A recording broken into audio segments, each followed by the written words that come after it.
कांग्रेस के कारगुजार सदर व साबिक रुकन असेंबली जग्गा रेड्डी ने कांग्रेस की जानिब से इंतखाबी वादों पर अमल न करने पर अगस्त में हुकूमत के बहरान का शिकार हो जाने बीजेपी के रुकन राज्यसभा लक्ष्मण के रिमार्क्स पर शदीद रद्द-ए-अमल का इजहार किया।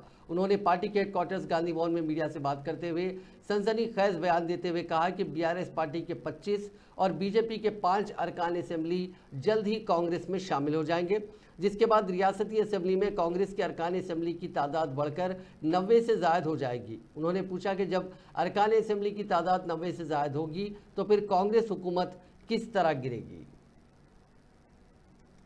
फाइनल చెప్తా ఒక వర్డింగ్ లో చెప్పి క్లోజ్ చేస్తుంది।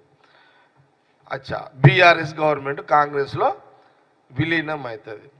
సరే అపోజిషన్ పార్టీగా సరే నువ్వు లక్ష్మణ్ గారు మీరు బీఆర్ఎస్ పార్టీ మా దాంట్లో కాంగ్రెస్ లో విలీనం అవుతుందని మీరు చెప్తున్నారు, కానీ కేసీఆర్ నేను కాంగ్రెస్ పార్టీ లీడర్గా అయినా అపోజిషన్ పార్టీల యొక్క కొంత వాళ్ళకున్న కెపాసిటీ మీద నేను కించపరచా విన్నారా।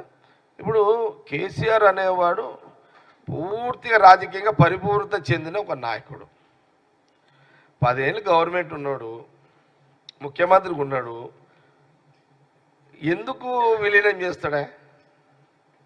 బీఆర్ఎస్లో ఎందుకు కేసీఆర్ విలీనం చేస్తాడు? ఇది ఎట్లా చెప్తే కూడా నమ్మాలి కదా లక్ష్మణ్ గారు, మీరు కూడా కేసీఆర్ అంత అవసరం ఏమొచ్చిందని కాంగ్రెస్లో విలీనం చేస్తాడు ఆయన?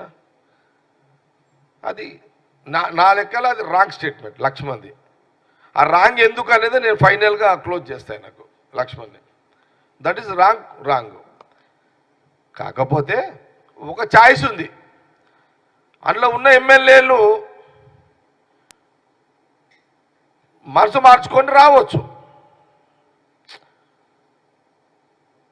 అది ఉండొచ్చు, ఉంటుందని అన్న నేను గ్యారంటీగా।